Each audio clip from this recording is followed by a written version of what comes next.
Gold trusted gold buyers మీరు తాకట్టు పెట్టిన బంగారాన్ని విడిపించి ఈ రోజు ఉన్న మార్కెట్ ధరకు కొనబడును. పశ్చిమ గోదావరి జిల్లా నరసాపురం సెంట్రల్ బ్యాంక్లో భారీ కుంభకోణం వెలుగు చూసింది. చనిపోయిన వ్యక్తి పేరిట 4 కోట్ల రుణం కొట్టేశారు కేటుగాళ్లు.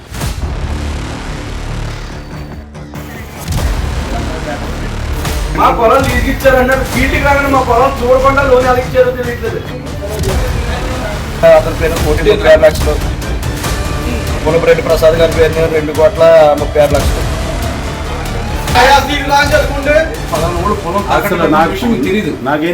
2020 సంవత్సరంలో వడ్డీ కాసులు అనే వ్యక్తి చనిపోయాడు. అయితే 2024 సంవత్సరంలో వడ్డీ కాసులు అనే వ్యక్తి పేరిట వేముల దీవిలో ఉన్న 19 ఎకరాల రొయ్యల చెరువు పైన 4 కోట్ల రూపాయల రుణాన్ని తీసుకున్నారు కోనపరెడ్డి ప్రసాద్, చంద్రశేఖర్ అనే వ్యక్తులు. అయితే ఇప్పుడు ఈ వడ్డీ కాసులు అనే వ్యక్తికి సంబంధించినటువంటి వారసులు అదే చెరువు పైన రుణం తీసుకునేందుకు ఆ సెంట్రల్ బ్యాంక్ మేనేజర్ ప్రకాశం దగ్గరని అప్రోచ్ అయ్యారు. అయితే అప్పటికే దీనిపైన రుణం ఉన్న విషయం వెలుగు చూసింది. దీంతో బ్యాంకు మేనేజర్ని నిలదీసినప్పటికీ తీవ్ర ఉద్రిక్త వాతావరణం అయితే బ్యాంకు వద్ద నెలకొందని చెప్పొచ్చు. మా పొలం లీజుకిచ్చారన్నారు, ఫీల్డ్కి రాగానే మా పొలం చూడకుండా లోన్ ఎలా ఇచ్చారో తెలియట్లేదు. ఈయన తీసుకున్నాడు, మరి ఏమనుకోవాలి? మీరంతా తీసుకున్నారని చెప్పండి. దీంట్లో మాధవనాథన్ అరేంజ్ చేసాడండి అన్ని కూడా. అసలు మీకు పొలం తెలియదు, నాకేం తెలుసు సార్. నేను కాంట్రాక్ట్ సెక్యూరిటీ ఇచ్చాను, కావాలని బట్టికి ఎంత కావాలన్నా అంత ఇచ్చాను.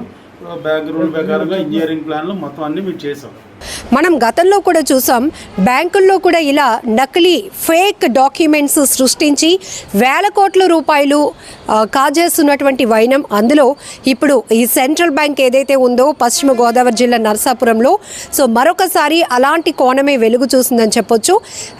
ఏకంగా అంటే ఇప్పటి వరకు మనం కొన్ని లేనటువంటి ఆస్తుల్ని క్రియేట్ చేసి తప్పుడు డాక్యుమెంట్లు సృష్టించి ఆ తర్వాత ఎక్కువ శాతంగా మనం రుణం తీసుకోవడం చూస్తున్నాం. కానీ ఇక్కడ చనిపోయిన వ్యక్తి అంటే 2020లో చనిపోయినటువంటి వ్యక్తి పేరిట 2024లో 4 కోట్ల రూపాయలు రుణం తీసుకోవడం అనేది ఒక్కసారిగా ప్రతి ఒక్కరిని షాక్కు గురి చేసింది. అందులోనూ అవసరం నిమిత్తం అదే రొయ్యల చెరువు పైన రుణం తీసుకోవడానికి వెళ్ళినటువంటి చనిపోయిన వ్యక్తి వారసులు ఒక్కసారిగా కంగు తిన్నారని చెప్పొచ్చు. అయితే ఈ విషయంపై బ్యాంకు మేనేజర్ని మాత్రం ప్రశ్నిస్తే చాలా కూల్గా అన్ని డాక్యుమెంట్స్ సరిగ్గానే ఉన్నాయి, మేము బాగానే రుణం మంజూరు చేశామన్నారు. ఇంతకీ ఇప్పుడు ఆ కుటుంబ సభ్యుల పరిస్థితి ఎలా ఉంటుందో చెప్పండి. అసలు ఏ వ్యక్తి పేరిట అయితే రుణం కంటిన్యూ అవుతుందో ఆ వ్యక్తే లేనప్పుడు అన్నీ సరిగ్గా ఉన్నాయని ఈ బ్యాంక్ మేనేజర్ ఎలా చెప్తారు? అందుకే గట్టిగా నిలదీయడం జరిగింది. ఆ తర్వాత స్థానికంగా ఉన్నటువంటి పోలీసులకు కూడా కంప్లైంట్ ఇవ్వడంతో వాళ్ళు వచ్చి డాక్యుమెంట్స్ అన్నీ కూడా వెరిఫై చేస్తున్నారు. సో ఇలాంటివి చాలానే చూస్తూ ఉన్నాం. నిజానికి కష్టపడి మనం ఒక వ్యాపారం ప్రారంభిద్దాము అనుకుంటే కనుక అందులో ఎంతో నిజాయితీగా ఉన్న మన సివిల్ స్కోర్ కావచ్చు, మిగతా అన్నీ కూడా పర్ఫెక్ట్గా ఉన్నా కూడా బ్యాంకుల చుట్టూ చాలాసార్లు తిరగాల్సిన పరిస్థితి కనపడుతుంది. కానీ ఇక్కడ ఇంత ఫేక్గా, అవినీతిగా కొన్ని బ్యాంకుల్లో ఉన్నటువంటి ఉద్యోగులు తెగబడుతూ ఉండటం, మరికొంతమంది దాన్ని ఆసరాగా చేసుకొని ఇందులో పర్సంటేజ్లకి కక్కుర్తిపడి ఇలా ప్రజలకు ఉపయోగపడాల్సినటువంటి ధనాన్ని నిరుపయోగంగా పక్కదారి పట్టించే వ్యవహారం ఇప్పుడు తీవ్ర దుమారం రేపుతోంది. సో దీనిపై కూడా నెటిజన్లు చాలా తీవ్రంగానే స్పందిస్తున్నారు. ఎందుకంటే నిజాయితీగా బ్యాంకుల్ని అప్రోచ్ అయ్యి రుణాలు అడిగితే మాత్రం 1,00,000 కారణాలు చెప్తారు. కానీ చనిపోయిన వాళ్ళకు మాత్రం వితిన్ అవర్స్లో కోట్ల రూపాయలు రుణాలు ఇవ్వడానికి మాత్రం కొంతమంది అవినీతి అధికారులు కక్కుర్తిపడి ఇలా ముందుకు వెళ్తూ ఉంటారు. ఈ వ్యవహారం ఖచ్చితంగా పోలీసులు దీనిపైన యాక్షన్ తీసుకోవాలని కూడా ప్రతి ఒక్కరూ డిమాండ్ చేస్తున్న పరిస్థితి కనబడుతోంది. అంతేకాదు కొంతమంది తమ అతి తెలివిని ఉపయోగించి బ్యాంకులను బురిడి కొట్టించిన వైనాలు కూడా చాలానే ఉన్నాయి. సో తప్పుడుగా అంటే ఫేక్ డాక్యుమెంట్లు సృష్టించి రుణాలు కొట్టేసిన వాళ్ళు కొంతమంది అయితే కొన్ని చోట్ల ఫేక్ మ్యారేజ్లు చేసుకొని కూడా మేమిద్దరం భార్యాభర్తలం అని చూపిస్తూ రుణాలు కాజేస్తున్న పరిస్థితుల్లో ఉన్నాయి. అప్పులు తీసుకుంటున్నటువంటి వైనాలు కూడా గతంలో అనేకమైనటువంటి సందర్భాలు చోటు చేసుకున్నాయి. సో ఇప్పుడు ఏకంగా బ్రతికున్న వ్యక్తి కాదు కదా, చనిపోయినటువంటి వ్యక్తి, అది కూడా 4 ఏళ్ల క్రితం అంటే 2024లో వీళ్ళు రుణం తీసుకున్నప్పటికీ అప్పటికే ఆ వడ్డీ కాసులు అనే వ్యక్తి చనిపోయి 4 ఏళ్ళు అవుతోంది. సో ఇక్కడ మరి వీళ్ళ తెలివి అనుకోవాలా, లేకపోతే కొంతమంది అధికారుల కాసుల కక్కుర్తితనం అనుకోవాలా? సో ఇలా ఎంతో ఈజీగా సో లేనటువంటి వాస్తవాలను లేనటువంటి సిచ్యువేషన్స్ని వాస్తవాలుగా క్రియేట్ చేసి మరి ఇలా రుణాలు కాజేస్తున్నారు. ఇందులో ఇప్పుడు ప్రతి ఒక్కరు నెటిజన్లు కూడా కామెంట్ చేసింది, ఫస్ట్ బ్యాంక్ మేనేజర్ని అదుపులోనికి తీసుకోండి పోలీసులు అంటూ. ఎందుకంటే మనం ఒక బ్యాంకుకి ఏదైనా సందర్భంలో లేకపోతే అత్యవసరంగా రుణాల కోసం లోన్స్ కోసం అప్రోచ్ అయినప్పుడు ఎంతో చులకనగా చూసే సందర్భాలు కూడా కొంతమందికి ఒక ఓన్ ఎక్స్పీరియన్స్ ఉంటుంది.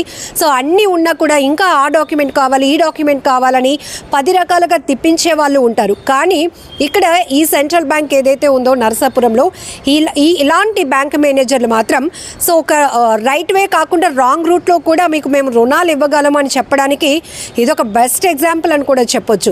ఏదేమైనా ఇలాంటి మోసాలకు తెరదించాలి అంటే ఖచ్చితంగా ఇలాంటి నకిలీగాలపై సివియర్ యాక్షన్ తీసుకోవాల్సిన అవసరం కూడా ఉంది.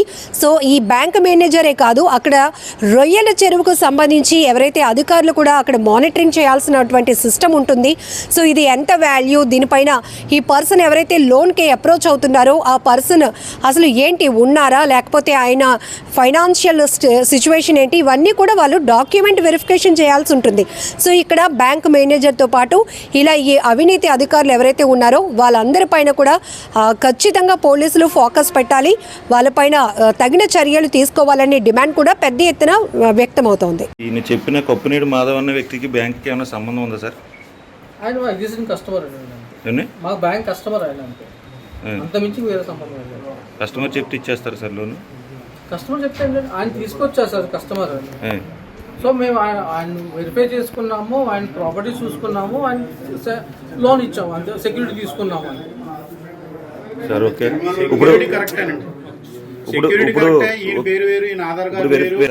ఇప్పుడు వీళ్ళు లోన్ కట్టకపోతే వాళ్ళ పొలాలు కానీ లేకపోతే చెరువులు కానీ స్వాధీనం చేసుకుంటారు మీరు? లేదండి. మరి ఎలా ఇచ్చారండి? ఆయన ప్రాపర్టీ సెక్యూరిటీ ఇచ్చారు కదండి మాకు, మేము మోర్ దాన్ 100% సెక్యూరిటీ, ఆయన ల్యాండ్స్, మేము వాళ్ళ ఫిష్ ట్యాంక్ ఆయన సెక్యూరిటీ తీసుకొని వాళ్ళ దగ్గర 4 కోట్ల పైన ప్రాపర్టీ సెక్యూరిటీ తీసుకొని మేము ఇచ్చాం. ఫిష్ ట్యాంక్ అయింది కాదు కదండి? ఆయన ఉంది సార్, ఆయన కూడా ఉంది, ఆయన ఎకరాలు ఓన్ ఫిష్ ట్యాంక్ ఉంది.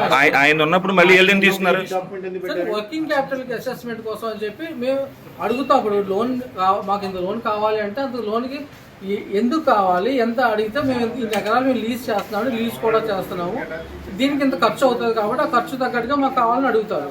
సార్ 50,000 చెక్ హాండర్ చేయడానికి కూడా మీరు పార్టీకి కస్టమర్కి ఫోన్ చేసి అడుగుతారు కదా, మరి వాళ్ళ సైట్ గురించి వాళ్ళకి ఫోన్ చేసి అడగలేదండి? మాధవనాథన్ అరేంజ్ చేసాడండి అన్నీ కూడా. అసలు నాకేం తెలియదు సార్, నేను కంట్రోల్ సెక్యూరిటీ ఇచ్చాను, కావాల్సిన బట్టికి ఎంత కావాలన్నా అంత ఇచ్చాను. బ్యాంక్ రూల్ ప్రకారంగా ఇంజనీరింగ్ ప్లాన్లు మొత్తం అన్నీ మేము చేసాం, అంతవరకు చేయడం జరిగింది.